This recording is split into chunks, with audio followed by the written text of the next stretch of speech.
about to enter Habs After Dark with Recliner Sports.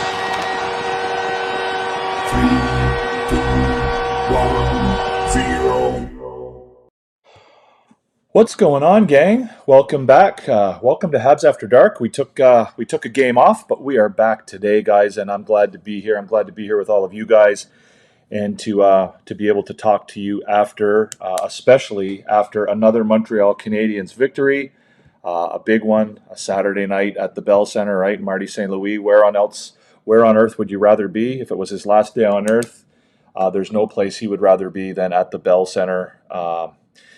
For a Montreal Canadiens game. And that's what we had tonight. The Canadiens against the former Stanley Cup champions, the defending Stanley Cup champions. And they beat the Florida Panthers for the second time in a row. They beat the Panthers on December the 28th. And they defeat them again tonight in a really, really fun game to watch. They played very, very good hockey. And they came out with the victory. And it was a good one. What do you guys think? About that game? We'll get to your comments here, guys, in a second. Anonymous says the power play is deadly, one of the best games by the team in a while. Billy D agrees. You can never rely on Toronto to win when we need them to. Okay, yeah. Again, I think that there's a lot of road ahead of us, and the main thing I think the Canadiens have to worry about right now is winning their games. But we'll see. What's going on, Charles?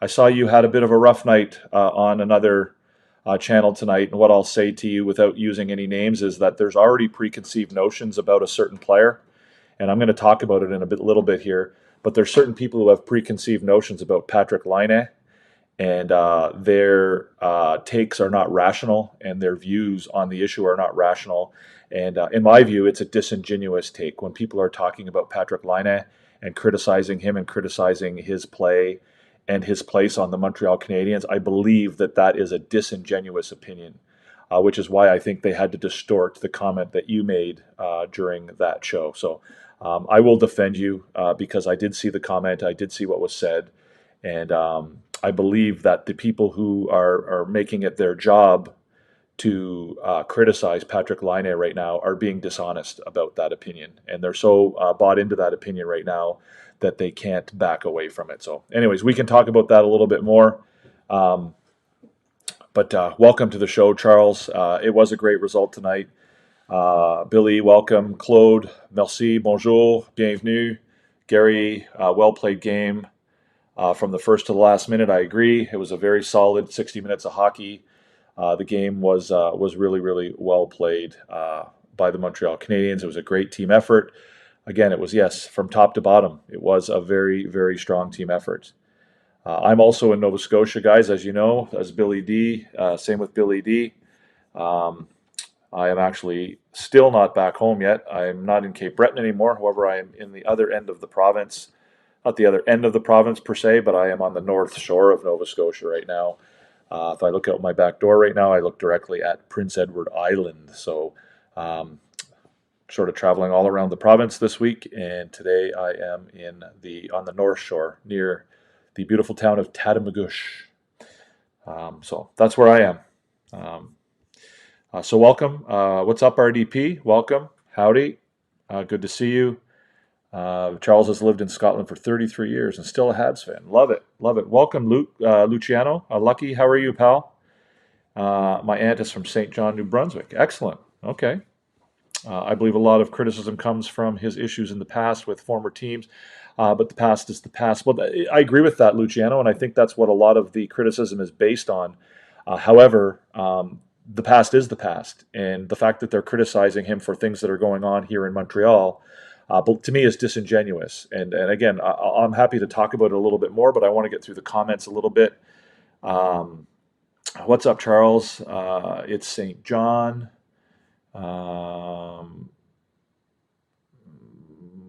Well, it's either, Justin, quite frankly. One's an abbreviation and one is the full length of the word.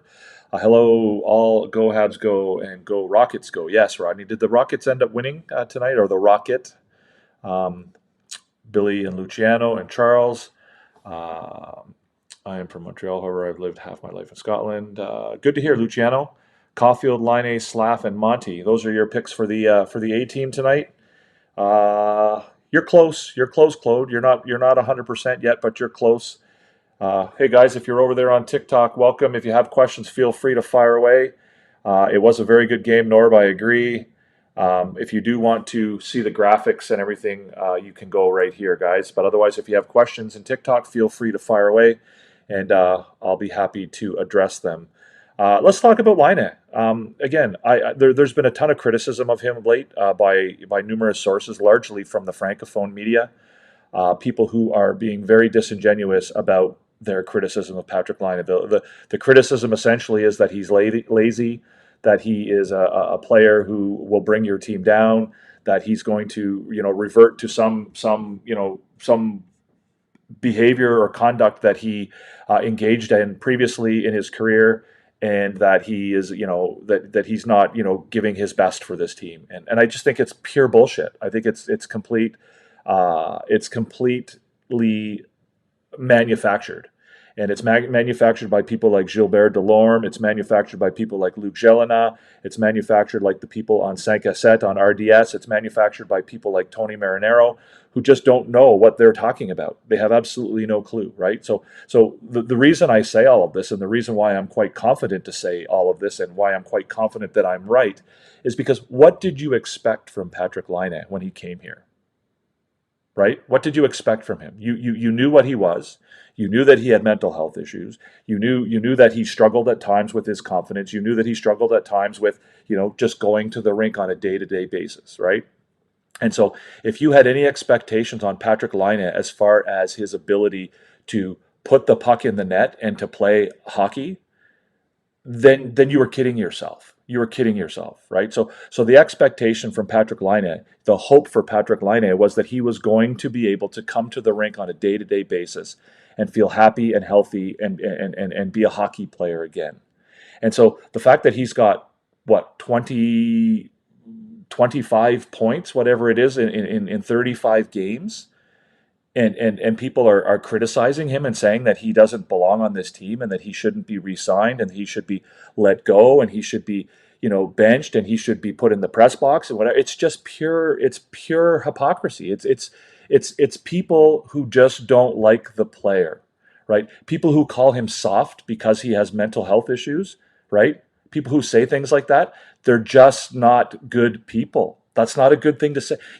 Being mentally unwell and having mental health issues is not make you soft, right? It means you're different. It means you're different than the other players, and maybe you need to be treated a little bit differently. And so if you had expectations, on the ice from Patrick Laine that he was going to be some sort of a,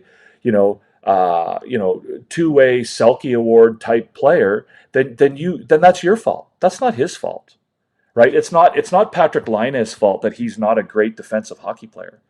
Everybody knew that that's what he was going to get, right? And here's a guy who blew his knee out in the second exhibition game of the year, rushed to come back, could have had surgery and taken the entire year off, but chose instead to try and play through it and to try and recover without surgery. Came back sooner than anybody expected him to.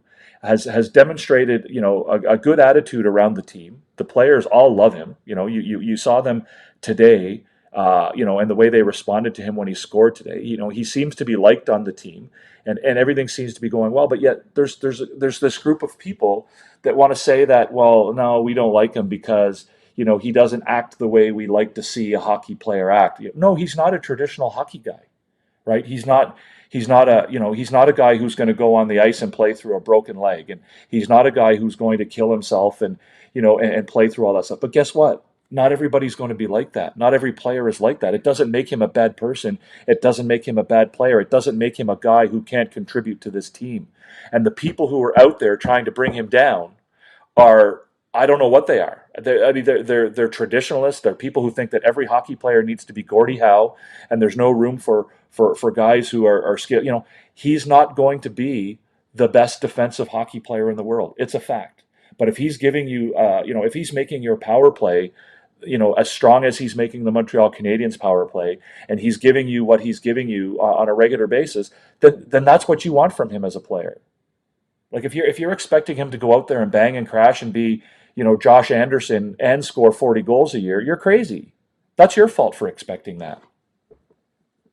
This is what he is, and this is what everybody knows he is, and this is what the Canadians know he is, and this is what everybody should expect from him, and this is what he's giving us. And if you expected more than that, then that's not his problem. That's your problem. And if you think that he's soft because he has mental health problems, then that's also your problem. That's also your problem because you're a bad person if you believe that. If you believe somebody is soft and somehow inferior and somehow weak or whatever because they have mental health problems and they deal with, issues around their confidence and issues around anxiety and depression and things like that, then you're the one who has a problem. You're the one who's soft, not the guy who has mental health problems. So I want to get that off my chest and again, to just be clear, you know, the criticism, I don't know where it's coming from. I don't know where it's coming from. It's basically, to me, it's people who've been waiting for him to show any type of sign of screwing up, which is not even screwing up, any sign, any chinks in the armor or any problems with his game or any issues at all, and they're looking for an opportunity to jump on it. They're looking for an opportunity to jump on it and turn it into something that it's not. And it's led by people like Gilbert Delorme. It's led by the people at RDS who did a chop job on that interview that he had while he was at the Four Nations Cup and talked about the fact that he wasn't getting a lot of ice time in Montreal, and they sort of cut the interview there instead of playing the entire interview where he talked about the reason he wasn't getting ice time was his own fault and that he was struggling and he wasn't playing well and he was having trouble with his confidence, all of this stuff, right? They cut the interview to make it look like he was criticizing Marty St. Louis. Then they went on the air and talked about how he was criticizing Marty St. Louis when he clearly wasn't. So we're trying to make trouble out of nothing. And then you get other people who listen to that stuff and then take it at heart and take it at face value and repeat it word for word. And it's I mean, again, I don't know how to put it in a better way. It's disgraceful. It's disgraceful. It's dishonest. It's not how human beings should behave. It's not how human beings should behave. And like I said, the guy's got mental health problems, and that's not to say that he should be treated differently. And obviously, there's certain aspects that everybody on the team has to follow. But here's a guy that's put up 25 points or whatever it is in 35 games. And if you expected anything more than that from him, yes, he's a minus, what is he, a -9 or a -8, -10 maybe even. But what did you expect from him? I'm perfectly happy with Patrick Laine and everything that he's brought to the Montreal Canadiens. And if you're not, then that's your fault because you've had unreasonable expectations about him. If you're over on TikTok, guys, feel free to fire away, send some questions. If you want to see the whole show, you can go here. And you can also tap on the screen, and let's see if we can get some more people in here. That's all I have to say about Patrick Laine and the people who are criticizing, largely in the Francophone media, RDS and BPM Sports in particular. They're not being honest with the way they're handling all this. It's a disgrace. Luciano, I know Demidov is coming, but I really believe I got to keep the first line together at all costs. Yeah, I mean, I don't know about at all costs. I think that first line probably does stay together, but I think that over time there will be opportunities for other players to try and see how they can fit in on that line, whether it's Demidov or somebody else. Salut, Nicolas. My brother-in-law was at the Bell Center and he told me the crowd was incroyable. It did. It sounded really loud and raucous and fun. Again, Saturday night at the Bell Center, there's not a lot of better places to be than that. Anyways, I'm nitpicking. Great game, folks. You're all great. What did you? I live in St. John. That's all right, Justin. It's all good, man. Born in Rexton, New Brunswick. Very nice, Claude. Okay, RDP's from Richibucto. There you go. Well, all kinds of New Brunswickers. Funny Heights. There you go. Good brewery in Tatamagouche. There is. I was there today, Billy D. I had. The move is you go next door to the Dexter Butcher Shop. You buy a sandwich. You bring it into and a bag of chips, and you bring it into the brewery, and you drink 2 or 3 beers, and you eat your sandwich and your bag of chips, and you have a great old time.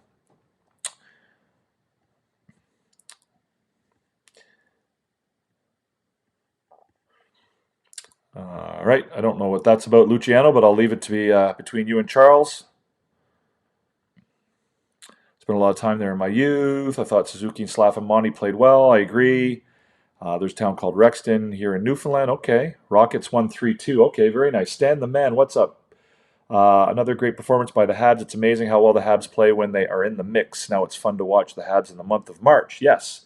I think the Canadians are playing pretty good hockey. I mean, I think they're still a little bit inconsistent, and I think they're obviously struggling a little bit from, they've got some guys out of the lineup right now, which kind of throws off their chemistry a little bit. But I think that tonight obviously was an amazing game. I think the game against Seattle uh, left a little to be desired. Each game seems to be a little bit different. Some games they play great, some games they play okay, and some games they don't play that good at all. So but that's a sign of a young, immature team. And I think that as they move on and get more experience, you'll see that that seems like he's finally getting his legs back. I agree, Wiggs. I agree completely. Again, it's just a matter of time. He's a good hockey player. He knows what he's doing. Again, I don't have any problem with people criticizing his game. I really don't. I don't have any problem with people criticizing the way he plays or if he has a bad game. I don't have any issue with that. It's the people who are ready to ship him out of town, based on, whatever, such a short period of time, or based on the fact that he missed 3 games and somebody, or I don't know, he didn't even miss 3 games. He missed 2 games, I think. Maybe it was 3. And people were, speculating and spreading rumors about the fact that he actually wasn't sick and that he was faking it, and that somehow he was, I don't even know what the insinuation is. What if he really wasn't sick, right? What if he was just struggling? What if he was having a hard time with his mental health, and didn't really feel comfortable enough to play, and so the team said he was sick to cover for him? What if that was the case, right? What's the problem with that? Right? So all these people who are calling for him, to be shipped out of town because he missed 3 games, and somehow they don't believe that he was actually really sick. I mean, it's so stupid. What's up, Colby? Alex Gomez, do you think the Habs' playoff chances next year rely on if the Bruins bounce back or not? I do not, Alex. I don't think that the Canadians' chances to make the playoffs in the future have anything to do with anybody else other than their own team and their own players. Colby, Monty, and what a snipe from Line again. Excellent game against a top-tier juggernaut. Yeah, I agree. It was a really fun game to watch. I thought the Canadians played really, really well. There were a lot of different aspects to their game that were positive signs tonight, and it was a good one to watch. If you're over on TikTok, guys, you can come over here and watch the show here if you want. You can also tap the screen and see if we can get some more people in here. That would be awesome. Charles, hey Devin, I agree. Lina, and if the Habs don't re-sign him, they will take a step back. I agree. And again, I'm not saying that there's never a chance that Line might have some issues, but again, I think that the Canadians are willing to work with him through those issues, and as long as it doesn't affect the rest of the team, which it isn't, I don't have any real problem with that. Habs fans can be hateful, yeah, and again, it's. I agree with that, Billy D. Habs fans can be hateful, and again, I think it's people who perhaps put their emotions a little bit ahead of their brains, their heart ahead of their brains, and that's part of being a fan, and I get that. But again, I think there's a lot of people out there that are more into being right or being able to be right than they are about actually I don't like the other part of this I don't get is that Patrick Laine is a Montreal Canadian, right? Like he's one of us. Like he's one of the guys that we cheer for. He's one of the guys who we purport to be a fan of, right? He's a guy who is on the team that we all love and that we all cheer for. So why is it that we're so quick to throw him away because he has some issues that maybe we don't have and don't understand?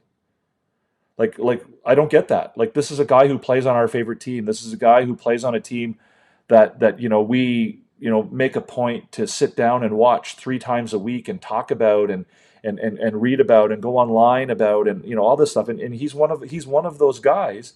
And yet some of us are willing to sit there and say, oh, this guy is weak, or he's doesn't belong on the team, or he shouldn't be playing hockey anymore. Like I don't understand that.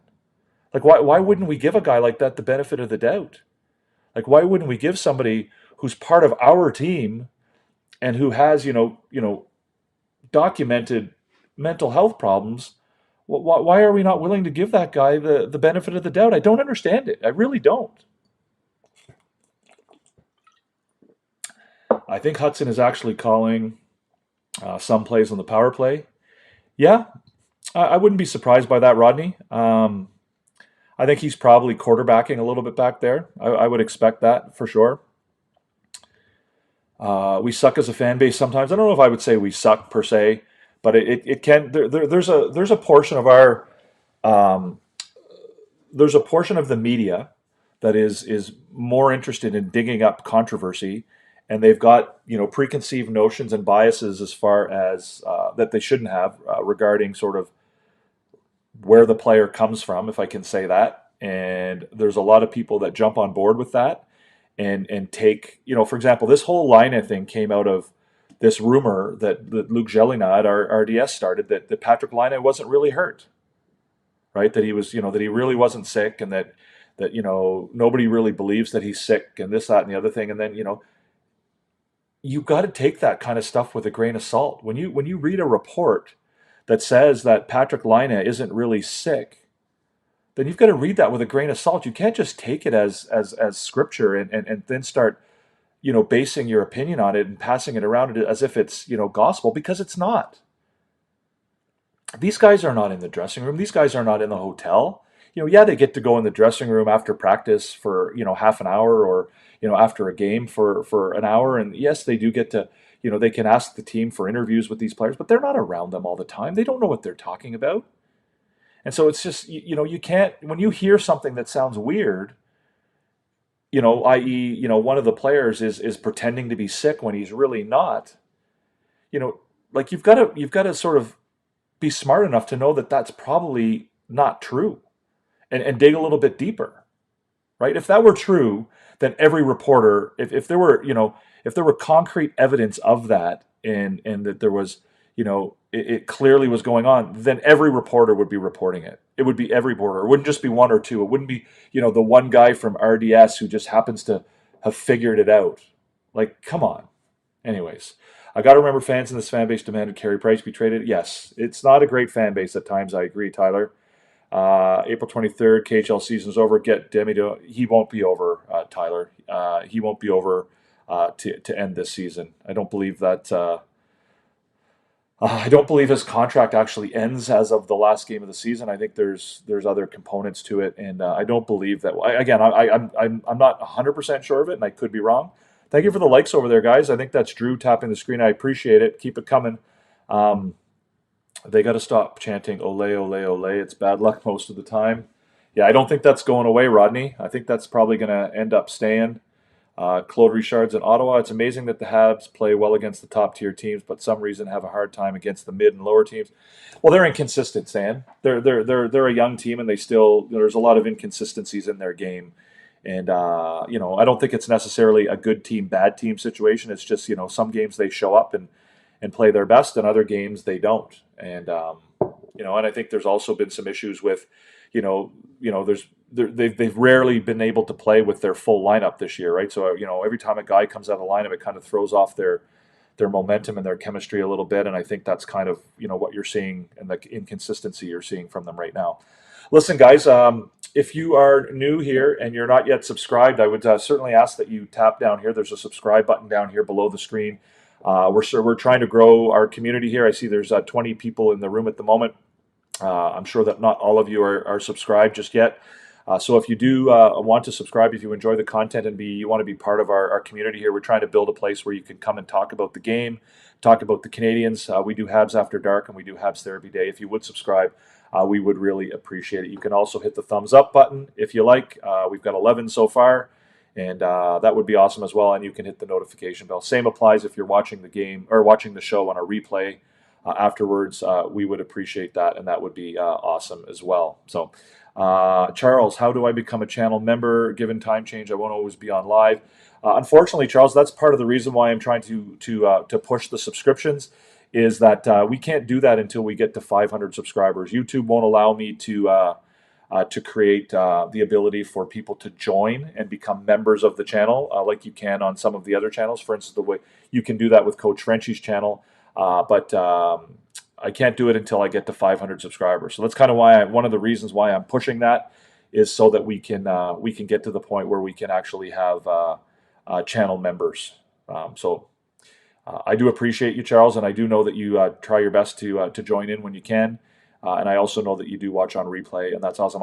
You asked me a question, Charles, and I haven't answered it yet, and I will answer about Michael Pezzetta. And you think your question was whether or not you believe the Canadiens will re-sign him or whether they'll let him go, and whether he's likely to catch on with another team and what his future looks like. And I think, unfortunately, for Michael Pezzetta, I think he probably will probably leave the team after this year.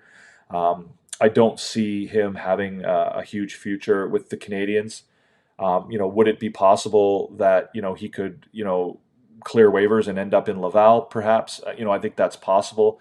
But I think more than likely they probably will decline to renew his contract after the season's up. And he'll probably have to go and find another team somewhere else. And I'm not sure how it works as far as him signing a new contract, as far as him, being able to play in the AHL. I mean, obviously, if he signs an AHL contract, he'll be allowed to play in the AHL. But I'm not sure if he would have to clear waivers if he signs a new contract with another team, because the waivers are typically based on your seniority and experience in the NHL, and I'm not sure if that sort of changes with your contract. Like if he goes somewhere and signs a two-way contract, I don't know how that would work. So, yeah, that's the answer to that question, in my opinion. Again, I have no real, that's speculation on my part based on what I've seen. But again, I don't know that, I don't have any inside story or inside scoop or anything like that. Thoughts on the overall season for the Spryfield attack? I haven't watched a single game, RJ2. Haven't watched a single game of the Spryfield attack, so I couldn't tell you.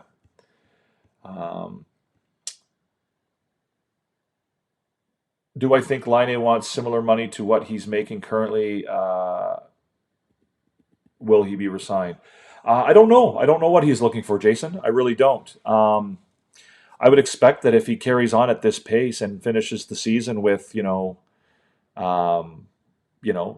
40 points or 35 points in 45 games or whatever, and then next year, obviously he's got another year after this on his contract, and then next year goes out and gets 60, 35, 40 goals and 65 points. I think he's probably looking at maybe being somewhere in the same neighborhood as where he is currently. I don't know. I don't know what he'll look for. Maybe he's a guy who is willing to stay in Montreal and give the team a bit of a hometown discount. I don't know, right? Like, he talks all the time about how he's, happy playing hockey for the first time in a long time, and that, he enjoys going to the rink and all that kind of stuff. And maybe that has value to him, and being in Montreal, has a value to him in that he would, be prepared to sign with the Canadiens at a lower price than he would maybe get somewhere else. So we'll see. Be interesting to see. When you've won more Stanley Cups than any other franchise, there's fans' expectations. Yeah, but again, most of these fans were not around for any of those Stanley Cups, RDP. I don't think it has really anything to do with that. I think it has to do with that there's with every fan base there's different levels of fans, and there's different kinds of fans, and there's different types of fans. And again, to me, the people who are on the bandwagon of getting Patrick Laine out of town is I don't. It's disingenuous. It's really not. It's not an opinion or a take that I can ignore and stand by. Thank you, LeBlanc. I appreciate it. It was a good win. I didn't happen to see the Senators win, but it sounds like the Senators had a good win tonight as well. So there you go. Won't it be great if teams in professional sports could list mental health as IR? Yeah, I mean, I don't know what that would look like, Tony B, to be quite honest with you. But again, I think that when Patrick Laine misses a game, and I think we should all be smart enough to know that there may be other things going on in his life, and perhaps give him the benefit of the doubt a little bit. And if he's going to miss a game or two because he's not feeling great, then that's part of the deal. That's part of what the Canadians signed up for when they signed him. If the Canadians make it, playoff Slavkovsky and playoff Jacky will be fun to watch. Yeah, I would add Jaden Struble to that list. I would add Caden Gooley to that list if he's back in the lineup. I think there's a bunch of guys that would be. I mean, Nick Suzuki, playoff Nick Suzuki, I think would be fun. I don't know how easy that win was, Sebastien, but it definitely was a win. What do I expect from Demidov next year? I don't know, Pierre Olivier. I don't know what I expect from Demidov. I expect him to come to training camp, and I expect him to play his best, and I expect him to make a run at the lineup. I think that he's going to get every opportunity to make the team. Obviously, if he doesn't, then I really don't have an issue with him, going to Laval and getting his feet under him a little bit before he makes the jump up to the NHL. But we'll see. Again, I'm very cognizant and aware of not being unreasonable with my expectations and having expectations that are he's an 18-year-old kid. He'll be maybe 19 next year. I'm not sure when his birthday is. So I'm not going to sit here and say put a number on how many goals or assists or points or whatever that I expect from him. I mean, if he comes to camp and he plays the way he's capable of, I expect that he'll make the team. And if he plays the way he's capable of, I suspect he'll contribute to the team and he'll have an impact for the team. So, but again, if he doesn't, I don't think it's the end of the world. And again, he's a young kid. So my expectation, I guess, would be that he would be better at the end of next year than he was at the beginning. That would be my main. Expectation, I guess.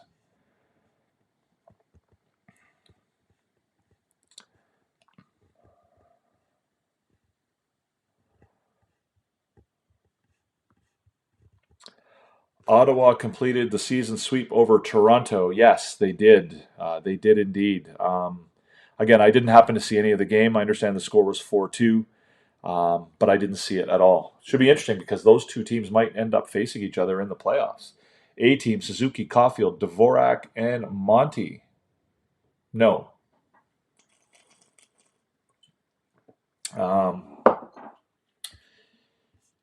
Pierre Maguire's prediction has the Leafs representing the East. Well, consider your source, RDP. I would consider your source on that one.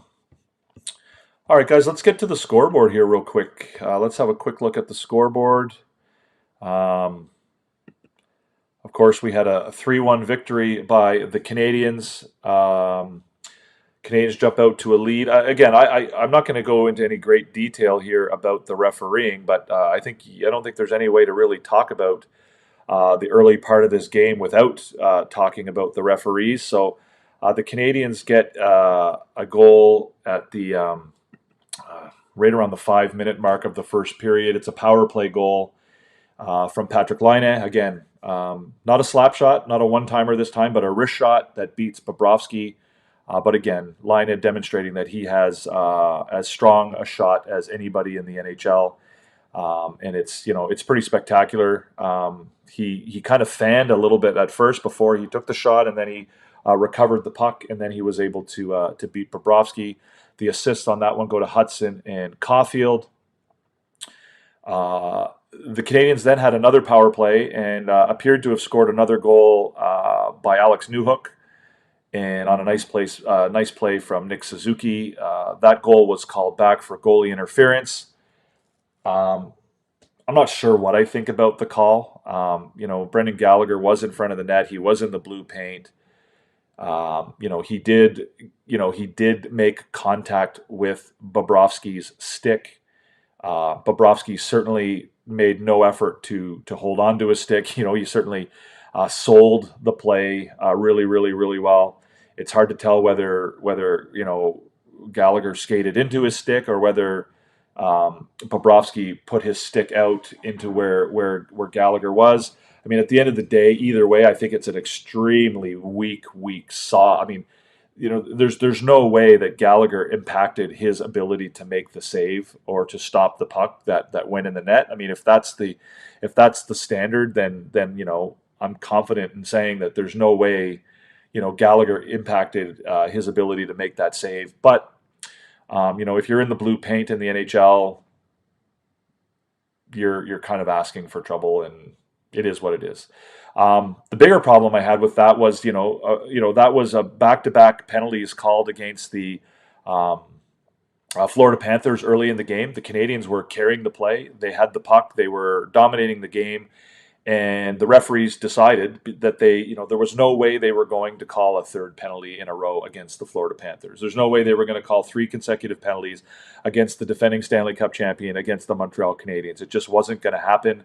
The Panthers were all over the Canadiens players. They were hooking, they were grabbing, they were they could have been called for 5 or 6 or 7 penalties in that first period, and they weren't. Cole Caulfield ended up scoring anyway at the 16:56 mark of the first period on a nice pass from Juraj Slafkovsky. He kind of backpedaled away from the net a little bit and turned around, did a kind of a turnaround spinorama wrist shot that beat Bobrovsky, and the Canadiens went into the first intermission with a 2-0 lead. Again, the penalties early on in the second period continued, right? I don't know if it was at the end of the first period or the beginning of the second period. Lane Hutson essentially would have had a breakaway, and the Florida Panther player just dragged him down, like fully tackled him to the ground.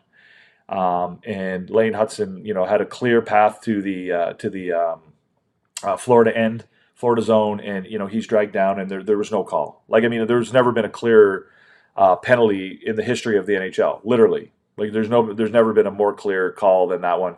They let it go, and then the Panthers get on the board on a goal by Mackie Samoskevich. Clear interference, right? Sam Bennett is running interference on Mike Matheson. Mike Matheson's coming around the net, covering Mackie Samoskevich. Sam Bennett comes from the other side of the net, and he just picks Mike Matheson right off of Samoskevich, right? He just body contact, stops at the side of the net, and stands there and blocks Mike Matheson from being able to stay with his man. Samoskevich walks out in front of the net all alone, and he beats Sam Montembeault for Florida's first goal and only goal of the game. Again, a clear penalty by any measure. Anybody with any hockey experience whatsoever, who's ever watched a hockey game in their life, knows that's not allowed. It's as the announcer said, it's a set play. It's done on purpose. They've intentionally done this to make room for Samoskevich so that he can score that goal, and the referees are standing 5 feet away from it, and they just let it go. Again, they're not prepared to call a third consecutive penalty against the Florida Panthers, and they let it go. And so again, the Panthers are on the board. They probably shouldn't be, but they are. Time for another beer, guys. Speaking of New Brunswick, we're drinking some Alexander Keith's Nova Scotia New Brunswick beer. So the Canadiens end up going into the second intermission with a 2-1 lead. It's close. Again, a little bit nervous for the fans. We've seen them, fall apart a little. Not fall apart, but they've given up leads like this before, and maybe a little bit concerning. But they do manage to play again very well in the third period. They hold the Panthers down. Christian Dvorak scores at the 8:11 mark on a deflection from a David Savard point shot, and the Canadiens regain their 2-goal lead. They're up 3-1, and they're basically able to I don't want to say hold on, because they didn't really go into a defensive shell. They kind of did in the last 3 or 4 minutes. Again, the referees called a bit of a soft high-sticking penalty late in the game that gave the Panthers a power play. They pulled their goalie partway through that power play, had a 6-on-4, and then they played 6-on-5. So when you look at some of the stats on the right-hand side of your screen there, or on the right-hand side of the scoreboard, a lot of those stats are kind of padded a little bit by that 4 minutes or so, or 4.5 minutes or so of play, where the Panthers had the power play, and then had their goalie pulled and put a little bit of pressure on the Canadiens. And that's kind of where Sam Montembeault really stood out as well. So again, the final score, guys, is 3-1 Habs over the Panthers. The shots were 21-15. I would say that the shots were probably pretty even, with the exception of that last 4 or 5 minutes. I think that the Panthers got 4 or 5 shots in that last 4 minutes or so. The Corsi 67-49 in favor of the Panthers. The Fenwick 42-34 in favor of the Panthers. The high danger scoring chances were even at 10-10. So I guess what that indicates, again, I don't really see this, and sometimes I question the advanced stats. Those Corsi and Fenwick numbers would seem to indicate that the Panthers possessed the puck more than the Canadiens tonight, and I don't really believe that was the case. But again, the numbers don't lie, I suppose. The high danger scoring chances are more important. They were even at 10-10, and the expected goals for were 3.41 to 2.13 in favor of the Canadiens. And those numbers certainly make sense a little bit more to me than the Fenwick and the Corsi numbers. Turnovers, of course, were a big issue for the Panthers tonight. The Canadiens forced a lot of turnovers and were able to take advantage of those and get scoring chances from them. So that's your scoreboard, guys. I don't know if you have any commentary on that. I'm going to get to the questions here in the comments again. We'll get back to that, and we'll get things going here again. Let's try this. Love the jam the Habs had as a whole team tonight. Yep, I thought they played well too, Habby. I thought they brought it tonight. They were engaged. They were not intimidated by the idea of playing against the Stanley Cup defending Stanley Cup champions, and I thought they looked really good. Thanks for not mentioning my comment. Oh, I didn't see it, Frank. Did I miss it? Hopefully they make the playoff and have some fun learning and get better next year. There you go, Frank. Sorry, man. There's lots of comments tonight. I just missed it. I honestly didn't. I didn't think it was anything to cry about, but I apologize for missing your comment, Frank. Please accept my deepest apologies. 3 goals on 15 shots. Not a good night for the goaler. Yeah, Bobrovsky didn't have a great night tonight. But again, I don't think he let in any really bad goals, but he might have had a couple. I'm sure he wants a couple of those back. He skips my comments, just like Coach Pierre. Talked too much, ends up skipping many comments and messages. Okay, Sebastien. No one's forcing you to be here, man. You don't really contribute to the conversation in any real meaningful way, Sebastien. You're always talking about stupid things like steaks and foolishness, right? And talking about books on the what do you want me to comment about? Like, do you want me to respond to you telling me that I shouldn't have books? Like this, first of all, it's not my living room. Second of all, it's not my house. Second of all, they're not my books. So again, what did you want me to not skip that comment, or did you want me to spend some time talking about the bookshelf behind me in the office at my mom's place?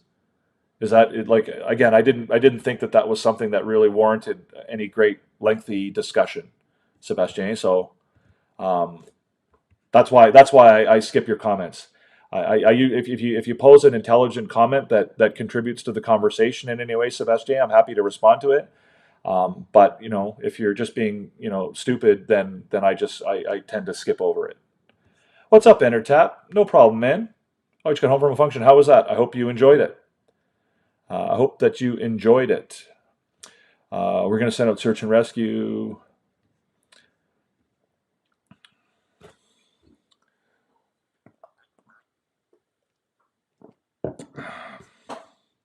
Jimmy Beam. Montreal has a below 500 winning average when he is out of the lineup. I think that says a lot right there. We're talking about Patrick Laine again. Yeah, I think you're right. It does say a lot. I think it does say a lot. I agree with you completely. The lack of regular time victories could hurt the Habs' chances of making the playoffs. Hopefully not. Again, for me at this point, I'm not really, again, I think you agree with me on this, Entertap. Making the playoffs is not the deciding factor with this team. For me, it's just, it's a matter of them just going out and playing hockey and doing the best they can down the stretch. Obviously, I think they're, as players, the team, they're going to keep the playoffs in mind, and they're obviously working toward that goal. But at the end of the day, I'm not worried about what Ottawa does. I'm not worried about Columbus does. I'm not worried about what Boston or the Rangers or all those guys. At the end of the day, if the Canadians go out and play the way they're capable of, they'll make the playoffs. It's as simple as that, right? Like I think they're if they play the way they're able to, and that's part of playing meaningful games, right? Being able to play the way that you're capable of, um, when the games are important and matter.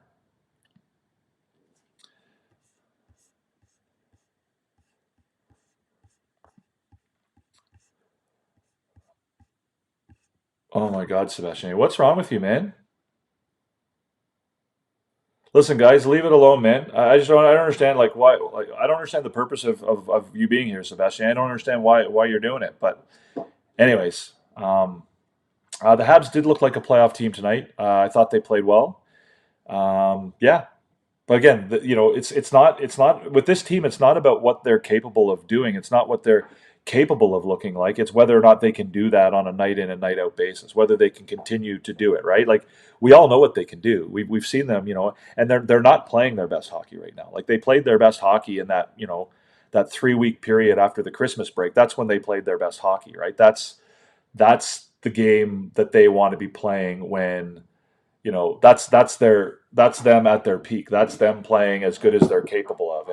And if they can get to the point where they're playing that way consistently, then that's going to be a special time, and it's going to be a special thing to watch. Um, but yeah, it's not about what they're capable of. We know what they're capable of. This team can beat on any given night. This team can beat anyone in the NHL. The question is, when are they going to get to the point where they're mature enough and experienced enough that they can do it night in and night out? Prepare to be horrified says Leafs ain't making the playoffs. I think they fall below you guys. Okay, I don't play on any team. Prepare if you're saying they're going to fall below the Canadiens. I don't see that happening. Prepare to be horrified. I don't. I suspect that the Toronto Maple Leafs will probably make the playoffs this year. And I don't expect that they'll fall out of the playoffs. Enter tap. Totally agree. Playoffs is only a bonus. They have been in all the games for quite some time. In a sense, this is their playoffs. Yeah, no, you're right. And I mean, if they make the playoffs, that's great. And I mean, as players, I think that they should all be hoping to make the playoffs and playing with that in mind. But from the fans' perspective, I think that the season can be successful, will be successful. I mean, unless they literally, go completely in the tank here in the last 15, 16 games or whatever is left, I think this season's a success, right? They've improved their place in the standings. They've improved their goal differential. They've improved, in every aspect. And that's, really all you can ask for a team in a rebuild is that they're better than the year before. That's what a rebuild is, right? It's progress. The house is being built, right? So the house is getting bigger and closer to completion as opposed to, you know, taking a step backwards, right? So the house is bigger and closer to completion at the end of this year than it was at the end of last year, and that's what you want, right? You don't want to have a year where, well, we had to tear out the bathroom that we put in because the pipes all leaked, and now we're further behind than we were a year ago. That's what they don't want, I don't think. The Habs are locked into playoff mode. Yeah, I think that, and again, that's what you want to see from these guys, right? They're getting this experience. They're getting the experience of playing meaningful games at the end of a season. They're in a playoff race, and the question is how do they respond to that? How do they give how do they respond to the those serious, meaningful, impactful games? How do they respond? How do they show up every night? And like Intertap says, for the most part, they're in every game. That's not to say they're playing their best hockey every game, but they're showing up, and I think they're learning lessons, and they're learning what it feels like and what it looks like, and what you need to do to prepare and what you need to do to be able to play that kind of hockey. And that's great because when it comes time for this team to be a contender, then they'll have that experience, right? It won't be foreign to them. It won't be new to them. Like look at the teams last year, like Winnipeg in the playoffs last year, right? Winnipeg went to the playoffs last year, and they were the. I think they were the. Did they win the President's Cup last year? I think they certainly were tops in the West as far as the regular season was concerned. But then they showed up in the playoffs, and guess what? The playoffs are a different animal. And a lot of their players had limited playoff experience, and they were playing against a team that had a ton of playoff experience. And the Colorado Avalanche taught them a real lesson on how to play in the playoffs. And the hope is, if you're a Jets fan, then the hope is that they learned a lesson from that last year, and that this year, when they go into the playoffs, that lesson will help them, understand a little bit more what's needed and what it takes to be successful in the playoffs. I have no idea, RJ2.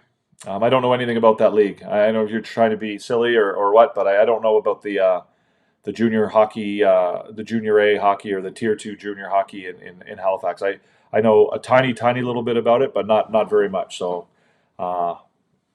maybe you can find another TikTok live where people are talking about tier 2 junior hockey. Maybe that's a better spot for you. I know, Tristan. I know. It's all good. I recorded the game, and we'll have a look later. But how did Slav play tonight?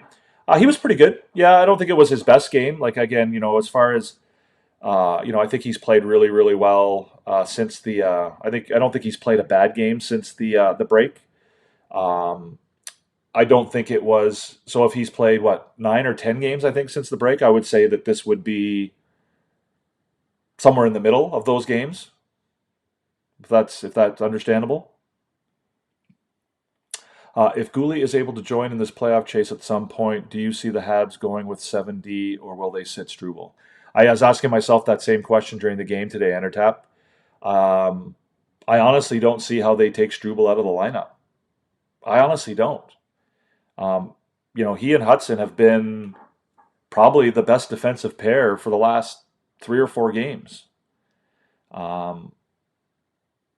So to answer your question, I really I don't know. I mean, to me, I would almost think that you make David. I mean, you might even take again. I don't. How do you take David Savard out of the lineup? But I don't know. I don't know what you do. I really, honestly don't. I don't. I don't see how they go with 7 defensemen. And I also don't see how you can take any of those guys out of the lineup. I just don't. I don't know how you do it. Like Jaden Struble has been. I mean, he played 18 minutes something. 18. Like he played first pairing minutes tonight. He was alongside Lane Hudson. They look really good together. Lane Hudson is playing his best hockey. Which, by the way, guys, in case you guys don't realize this, like everyone, Lane Hudson is playing his best hockey right now. Like as far as two-way, like putting up points and being solid on the defensive side of things, and he's playing on his wrong side. Right, the first 50-ish games of the year, he was playing on the left-hand side, on his strong side. And for the last 20 games or so, or 15 to 16, 17 games in a row, he's been playing on his wrong side. And he's still doing what he's doing, right? No one's talking about that. No one's talking about that. And he's, he's awesome. I mean, he's playing as well as he ever has, and he's doing it all while doing something that several other defensemen on the Montreal Canadiens have shown is a very difficult thing to do. Right? Caden Gouli struggled playing on his offside. So yeah, it's impressive. Who do I want playing the game on Tuesday, Montembeault or Dobesh? I think Montembeault is the answer. I think he's the right guy to play, and I think he's the guy who will play. I think they will give him the net on Tuesday, and he's the guy who I think deserves to be there. He's a very poor man's Quinn Hughes at best, says RJ2. RJ2 knows nothing about hockey. Again, he is the reason why we don't do shows on TikTok anymore, is because people who know nothing about hockey come on and try to get you fired up. So,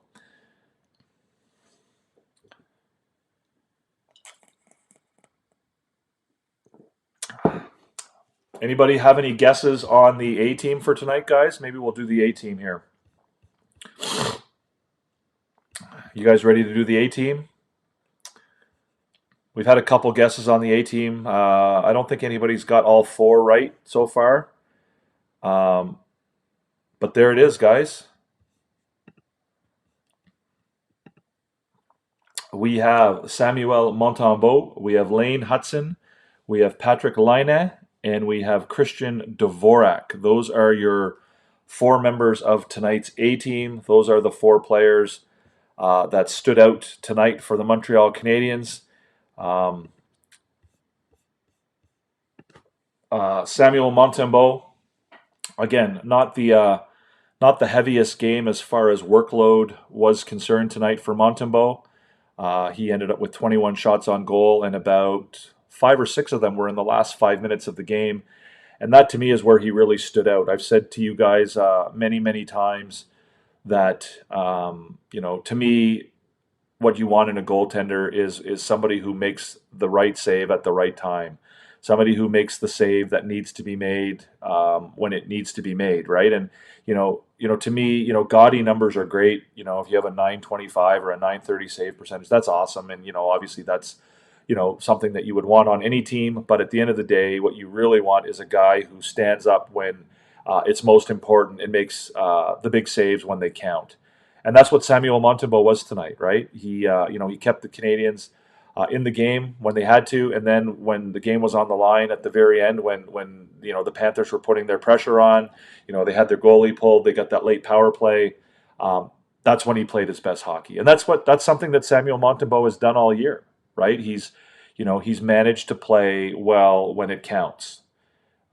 He rarely lets the team down. Yeah, he's had stinker games this year. He's had games where he's been really below average and not very good. But for the most part, he's a guy who, stands up and makes the save that needs to be made at the right time. And that's exactly what he did tonight. And that's the kind of goalie he is. And so, no, he's not going to have the numbers of he's not going to have Hellebuck kind of numbers, and he's not going to be like those guys. And, maybe his numbers will improve as this team improves and the defense, gets a little tighter. But, as far as, a goalie who gives you a chance to win on a night in and night out basis, I'll take Samuel Montembeault all day long. I have no problem with Montembeault as the goalie, and I think he's been fantastic. Lane Hudson again, it's become what we're getting used to from him, right? It's we're seeing the same thing from him, night in and night out. He is consistently putting up points. I think he got his 51st assist tonight, or his 51st point tonight. I think that's what it is, something like that. Anyways, he's in the realm of the best point production seasons for a rookie defenseman in the history of the NHL ever by anybody, right? I think he's got 2 more points to pass Quinn Hughes. He's already passed Cale Makar's numbers, although Cale Makar did it in fewer games, obviously. But he's putting up, but he's also playing extremely solid defense now. There were nights earlier in the season where he struggled, and I'm sure there will be nights in the future where he struggles. But he's becoming more and more consistent with his defensive game, and he's learning lessons. He's learning from his mistakes when he has bad games. He learns from that, and he carries that over to the next game, and he's better. All right, you rarely see him make the same mistakes twice, right? And he's learning more about risk management and when he can take chances and when he can't take chances, and chances that are worth taking and chances that aren't worth taking. And these are all things that he's a very, very, very intelligent hockey player, guys. He's a guy who understands the game, not just like we talk about vision, right? Like he sees the ice really, really well, and he obviously understands it, but he also off the ice understands the game really, really well and is able to learn and self self-assess and self-educate and become a better hockey player. It's going to be very, very fun to watch, guys, if this kid can continue to to develop and build and grow at the rate that he currently is growing at. It's really, really, really impressive. Patrick Laine, again, we talked about the power play goal, another shot from that left-hand circle. Again, tonight, a wrist shot that beats Bobrovsky, not a one-time clapper that we're used to seeing. But again, another spectacular shot. I mean, this guy has as good a shot as anybody in the NHL when he gets it off, and he beats Bobrovsky and gets a power play goal. I think it's his 16th goal of the year. So again, those who are calling for him to be, to be, shipped out of town or not re-signed or traded or whatever. I don't know what you're looking for from this guy. I really don't. And I think that your criticisms of him are unfair, unjustified, and frankly, I think they're disingenuous. I don't think you're being honest with yourself, and I don't think you're being honest with anybody else if you're suggesting that Patrick Laine is a drain on this hockey team. I honestly don't. And frankly, you should stop it. Whether you're in the media, whether you're a fan, whether you're anybody else, if you're calling for Patrick Laine to to be removed from the team or traded or anything like that, I think that you're truly you're truly kidding yourself. And I don't know the purpose behind it. I really don't. But we don't have to get back into that. We already talked about that earlier. Patrick Laine tonight, besides the goal, he had a really good game. Strong on both ends. He played a lot of minutes. He had a strong expected goals percentage. The scoring chances while he was on the ice for and against were very much in favor of the Montreal Canadiens. I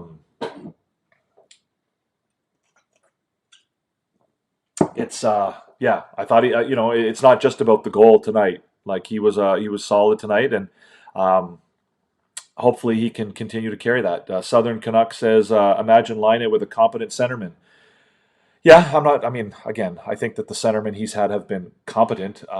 But if you could imagine him with a high-level centerman or a high-level, 2C in the NHL, Kirby Dach playing at his best, I think that would be a fun thing to watch. And hopefully that's coming. We'll see. Things are. This is a work in progress, and that's certainly one of the things that needs to progress. Tristan, Brendan Gallagher will always put in the most effort for his team and get the least credit. Guy's been with this team through Cup final to bottom of the league. Yeah, I agree. I think Gallagher had a great game tonight too. I give him credit all the time, Tristan. I've had him on my A team multiple times this year. He's a special player, right? He's a Montreal Canadian through and through, right? Those are the guys that every team needs.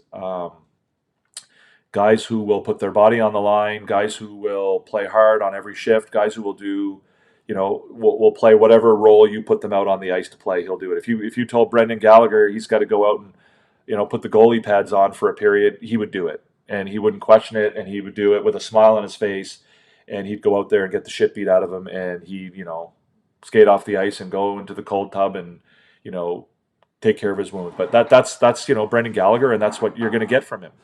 And that's his strength right now, right? Like, obviously, his ability to contribute in the ways he did earlier in his career are no longer there. But he's been able to adjust and adapt his game to where he can still be a contributing member of the team. So could very easily have been on the A team tonight. I just have the other guys, slightly ahead of him tonight.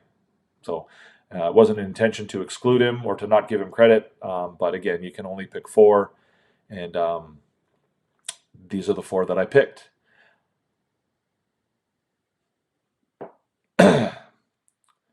Florian Jack has been playing very well. Do you think it is a stretch for him making the Habs next year?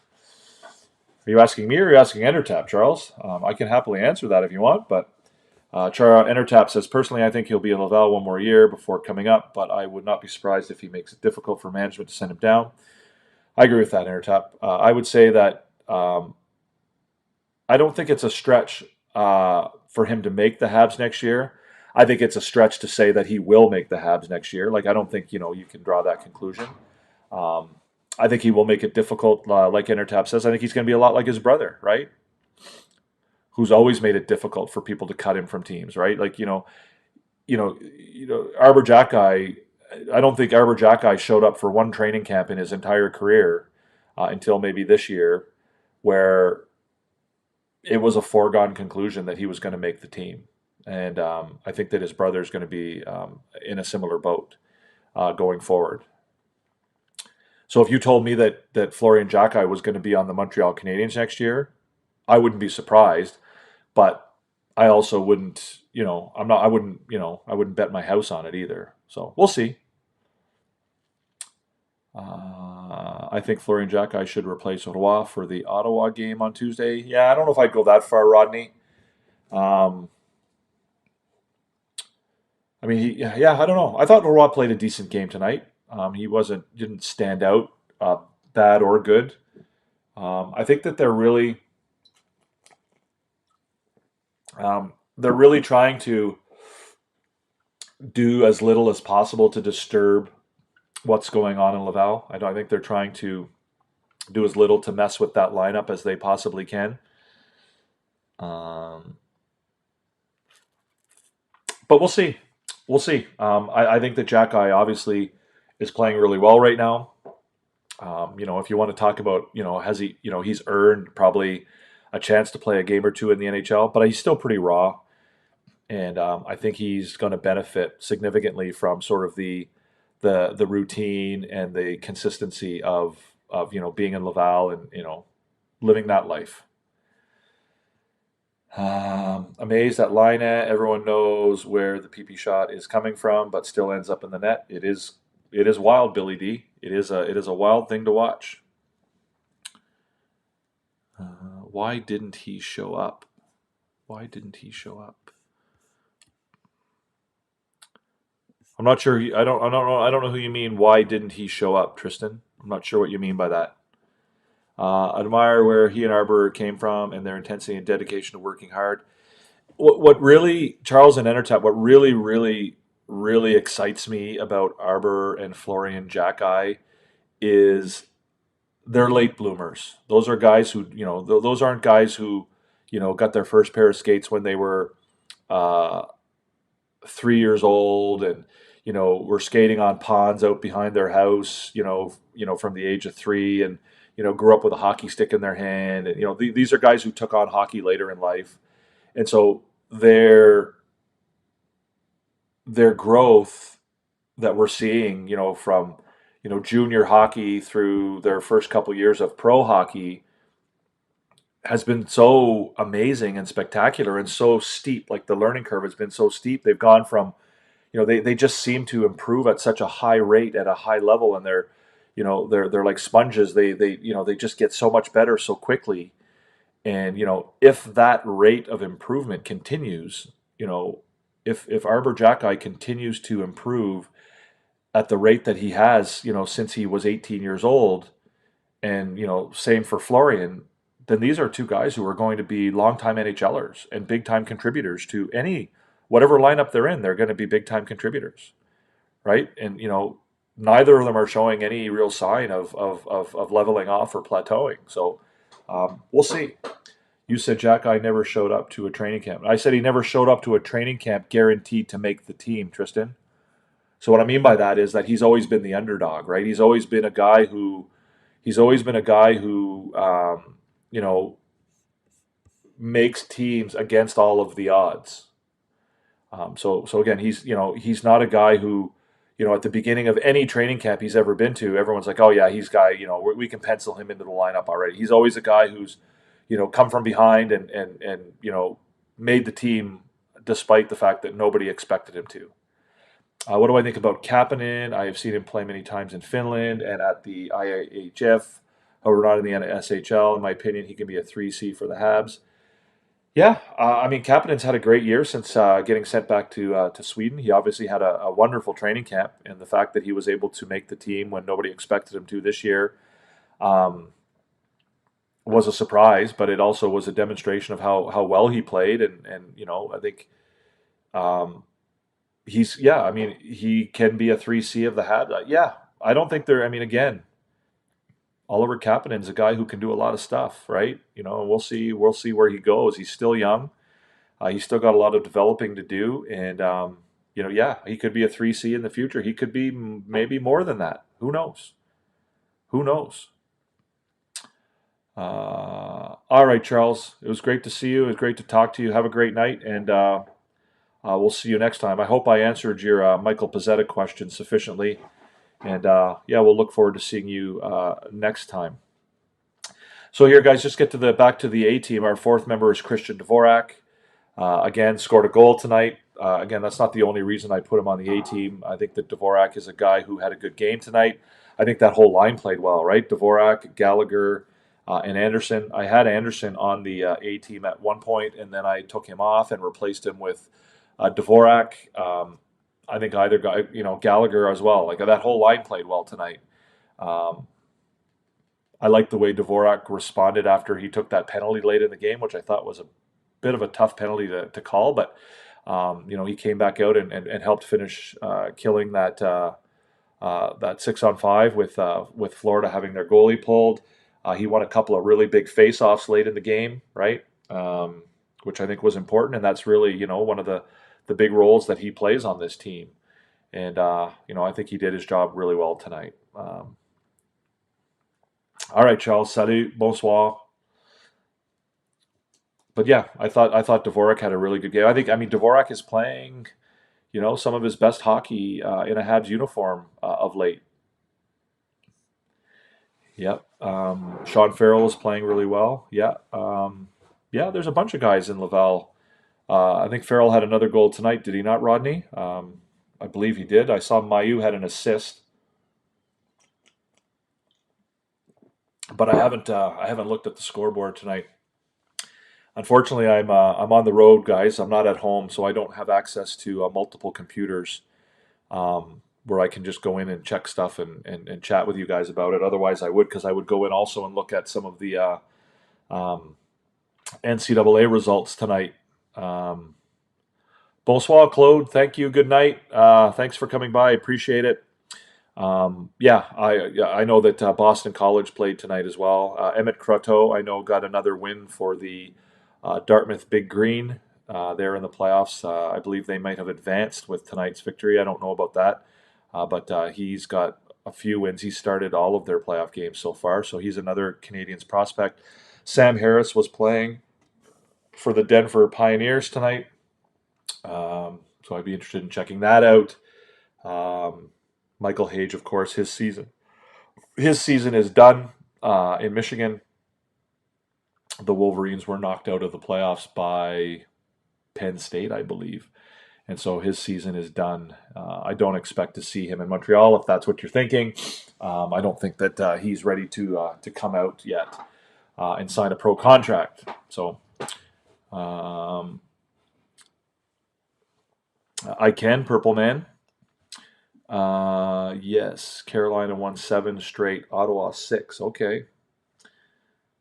Bad timing for us that the Sens are hot. Again, I don't know that it's a big deal. Again, I think it's more about the Canadiens right now than it is about the other teams that are in the playoff race. If they play their game, if they play the way they're capable, then it'll be a successful season. So Farrell has elevated his play to such a level that he will be a significant trading chip at the draft or this summer. Yeah. I mean, I don't know. Like I've said it before that I don't really believe that Sean Farrell has a really strong chance of being part of the Montreal Canadiens in the future. I think he's a player who needs to play in the top 6. He's not a guy who, has the physical stature to be a bottom 6 type player. And I don't think he right now has the game to be a bottom 6 type player. So for him to make the team, he has to be in the top 6. And I think that, there's a lot of people ahead of him right now. That's not to say, I mean, he's shown it. I mean, there aren't very many people who had, he had a pretty special career in the NCAA. And so, he's certainly capable of great things. and he's capable of stepping up his game to the point where maybe he does get some consideration to be a top 6 player on the Montreal Canadiens. But again, if he doesn't, then you're right, Intertap. He becomes a valuable trade asset, and he could be a guy who could contribute on another team somewhere. So, you also have to consider the fact that the Canadiens also already have, some smallish forwards in their top 6, and they're probably not looking to. They've already got Cole Caulfield, who's not the biggest guy in the world. Alex Newhook, who probably won't be in the top 6 either in the grand scheme of things in the long term. Nick Suzuki, I wouldn't say is small, but not the biggest first line center in the NHL. Demidov is not the biggest guy in the world. I mean, he's 6'1", and he's built pretty solidly, but again, he's not a giant by any means. Slavkovsky and Line are big boys. So we'll see. Should be interesting. Tap that screen, guys. If you're over on TikTok, let's see if we can get some more people in here. And if you're over on YouTube, guys, tap the subscribe button down below. Let's see if we can get more people. We're trying to get to 500 subscribers. I think we're right around 300 now. Again, YouTube lets us do some fun and cool stuff once we get to 500 subscribers. And it would be awesome if you guys would help us do that. We'd love to have you be part of our group, our family, our community, where we talk about the Montreal Canadiens after the games and otherwise. So also, if you want, you can hit that thumbs up. We've got 14 thumbs up. Keep them coming. Keep those likes coming. We appreciate it. Canadiens have the 3rd best record of their last 10 games for Eastern Conference. Okay. Yes, Billy D. Hit those likes, guys. We got to 300 subscribers. Okay, perfect. Love it. 0 to 10. How much trouble are the Leafs in right now? James H asks that over on TikTok. I don't watch a ton of Toronto Maple Leafs games, James. So it's difficult for me to give you an answer that's really worth a whole lot. But I would say probably 2 out of 10. 3 out of 10. I don't think they're in real big trouble. Yeah,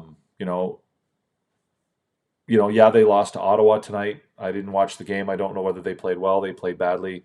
I believe they made some good moves at the trade deadline. They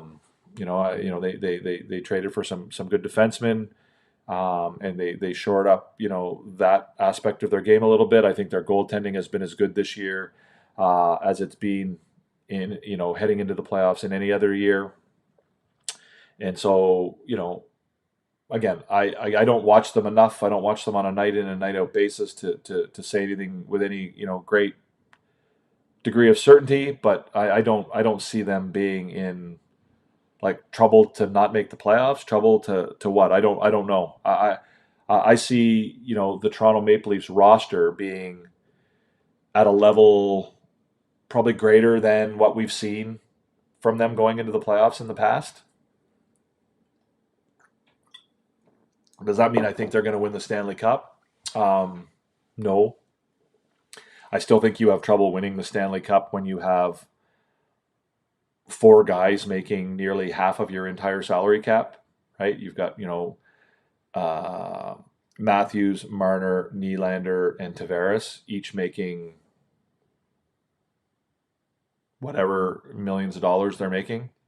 So in that sense, I think they're in trouble. In that sense, I think they're in trouble in that I don't think they really have much chance of winning the Stanley Cup with a salary structure like that. But, as far as, them, being in trouble because of, the way they played tonight or in the last couple games, I think the number's quite low. Leafs need to play with some grit. Okay, I'll take your word for it. Like I said, I haven't watched them play. I thought Suzuki was one of the best players, even though he had 0 points. Yeah, I mean, he typically is, Tristan, right? Like he's the captain, he's the guy, he's the leader. He contributes in so many different ways. It's not just about points with him.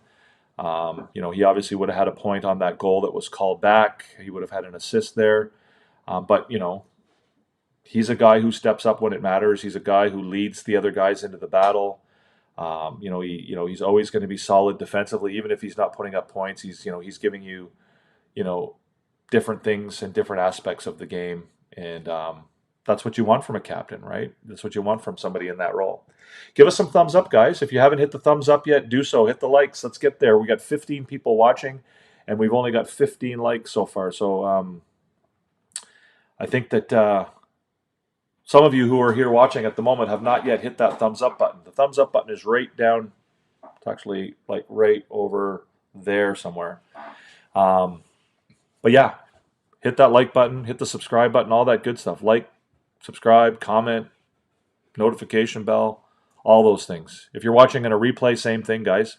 We really do appreciate it. So, Christopher Nicho 920 with a Union Jack and a Canadian flag says Habs top line is buzzing. Can't wait to see them next Saturday. Okay, are you going to the game next Saturday? They are buzzing. They've been, realistically for the last 2 years, they've been one of the best lines in the NHL. I mean, I know that all of the Toronto Maple Leaf and Ottawa Senator fans will roll their eyes and whatever, but the reality is that line has been spectacular for going on 2 years now. They're really, really good, and I think that as the team gets better and they become a player or a contender. In the playoffs and going forward, then I think people will start to take a little bit more note of those guys. Billy D, what's the deal with Mishar? Was some hype when he was drafted, but is he not meeting expectations? He's been a bit up and down as far as I can tell. Billy D, like you said, I think there was a lot of hype with him when he got signed or when he got drafted. Right, he was Juraj Slafkovsky's buddy. They're both from Slovakia. They grew up together. They played hockey together. They played on the Slovakian national team together. So that was kind of cool. And he was a good player. He was late first round draft pick, I believe. Then he kind of struggled, and he went to play in the OHL, and then he played in Laval, and then he went back to the OHL, and then he was up and down a little bit. I think he's playing decent hockey this year, but then he got hurt. And so, it's been up and down. I think at the moment he's playing decent hockey, but I think at the end of the day he kind of falls in a similar boat to Sean Farrell, right? Guy who came in with a lot of hype and had a lot of potential, didn't really live up to that potential immediately. Has been up and down a little bit, but at the end of the day, is a guy who probably needs to find a spot in the top 6 if he's going to play for the Montreal Canadiens, and probably has a hard time cracking that group, right? With the 6 that are there currently, Kirby Dach coming back next year from injury, Demidov is going to be in the mix for that top 6, Michael Hage is going to be in the mix for that top 6, there's going to be a lot of guys who are in the mix for that top 6, and breaking into that group is going to be hard for guys like Sean Farrell and Philip Mishar, I think, going forward. The Canadiens need a 2C, and Demidov is going to be a phenom. Yeah, I mean, again, I don't put those kind of expectations on Demidov. I think he has the capacity and the potential to be a star player in the league. I'm not going to say that he is or isn't going to be that, but he's, hopefully will work his way into being that, and that's hopefully the route that he's going down. As far as them needing a 2C, we'll see. Yeah, I mean, I think they do. They need a 2C at the moment, obviously. But again, I think that, it remains to be seen where their long-term second-line center comes from, whether he's comes from within the organization, whether he's somebody who's, in the minors, in the NCAA, over in Europe right now, whether he's a guy who they trade for or sign as a free agent. We'll see. We'll see who that guy is. Is it Kirby Dach? I mean, I still believe that Kirby Dach is capable of being that guy. And if Kirby Dach plays up to his potential and the way he's capable of, then I've got no problem with that. I disagree with you on that, Nicho. To say that sadly it's not Dach, I think, again, I'm not saying it is Dach, but I'm saying that it's again, I'm not going to get into this because I know there's a lot of disagreement with this. But again, if Kirby Dach plays the hockey that he's capable of playing, the hockey that he played at the end of 2022, 2023, and going into last season, he's more than capable of being that guy. But we'll see. We shall see. Suzuki #1 in points coming into tonight since the Christmas break. As a Habs fan, his game shows a glimpse of what this team is capable of in the future. Yeah, right? And he just gets better every year. Like last year, he was just under a point per game. This year, he's right around a point per game. He's just, he's still young, right? He's 26, I believe. So there's a lot of room for growth with Nick Suzuki. And again, the sky's the limit for some of these guys.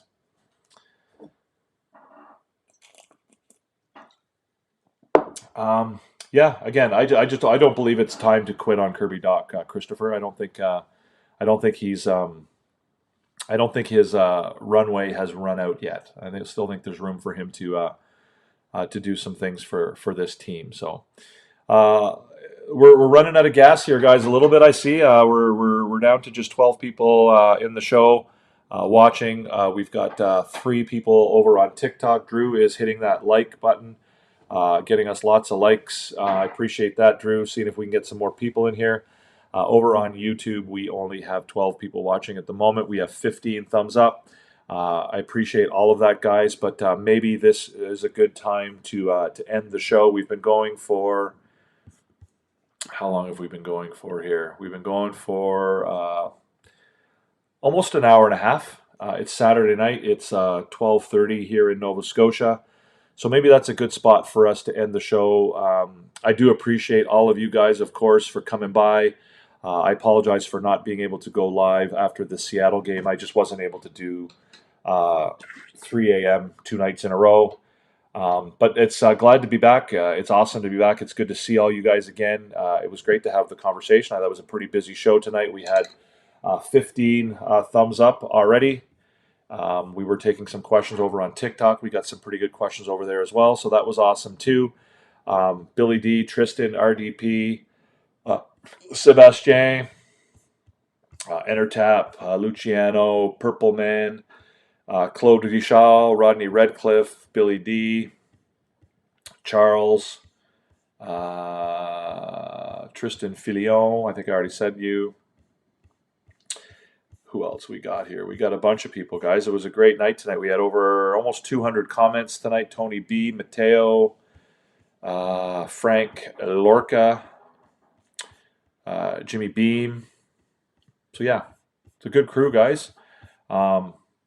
Pierre-Olivier Deschet. I don't know how to say that in French. Deschet? I don't know how to say that. I know there was a famous baseball pitcher for the Houston Astros named Jim Deschets, but I don't think that's the proper way to pronounce it in French. So anyways, guys, I appreciate all of you. I appreciate the thumbs up. If you haven't hit the thumbs up, guys, please do so. If you're not subscribed yet, please do so, guys. Like I said, it would be awesome if we could get to 500 subscribers. It's been a long slog. We've been doing this for almost 4 months now. We got a lot of subscribers early on, but it's kind of plateaued off here. So if you're not yet subscribed and you do enjoy the content, hit that button, hit the subscribe, hit the thumbs up, hit the notification bell. If you're watching in a replay, same thing. On n'a pas parlé en français ce soir, mais c'est une émission bilingue ici. Alors, si vous avez des questions en français, vous pouvez les demander en français. Je vais répondre, faire mon mieux pour répondre en français. Ce soir, on n'a pas eu l'opportunité de répondre des questions en français parce que on n'a pas eu des questions posées en français. Mais dans le futur, si vous avez des questions en français, vous pouvez les demander en français. Vous pouvez souscrire à notre émission Habs After Dark, Habs Therapy Day. Chaque mercredi, on a l'émission Habs Therapy Day où vous pouvez nous joindre pour parler à propos des Canadiens ou en anglais ou en français. So it's a bilingual show, guys. If you do want to ask your questions in French, if you're more comfortable that way, I will certainly do my best to respond in French. My French obviously isn't perfect, but I will definitely try my best if you do want to engage in the show in French. Obviously, we live in a bilingual country. The Canadians play in Quebec. It's a bilingual. Well, it's not actually technically a bilingual province, but it is de facto bilingual province, and so I think we should all be able to to enjoy our team together, whether we speak French or English. And I want to be able to give you guys a place where you can do that, where you can have civilized, intelligent, rational, objective conversations about our favorite team, the Montreal Canadiens, or hockey in general, whether it's in French or English. So all of that, guys, to say Montreal Canadiens 3, Florida Panthers 1. They knock off the Stanley Cup champions for the second time this year. Really nice game by the Canadiens, mature game for them. Let's see if they can carry it on to another really big game on Tuesday night against the Ottawa Senators with playoff implications. It's been really fun to watch. It was a fun game to watch tonight, and it will certainly be a very fun game to watch on Tuesday night. And I look forward to it. And even more than that, I look forward to seeing all of you after the game and chatting with you about it. So again, Canadiens 3, Florida Panthers 1. That's it for me. I'm signing off. I hope you guys enjoy the rest of your evening and have a great night. And thanks for everything. I appreciate you all. And yeah, it's awesome. Have a great night. Peace out. To Hoffman, Monahan parked in front, Doc to Caulfield, fires, scores! You are about to enter Habs After Dark with Recliner Sports.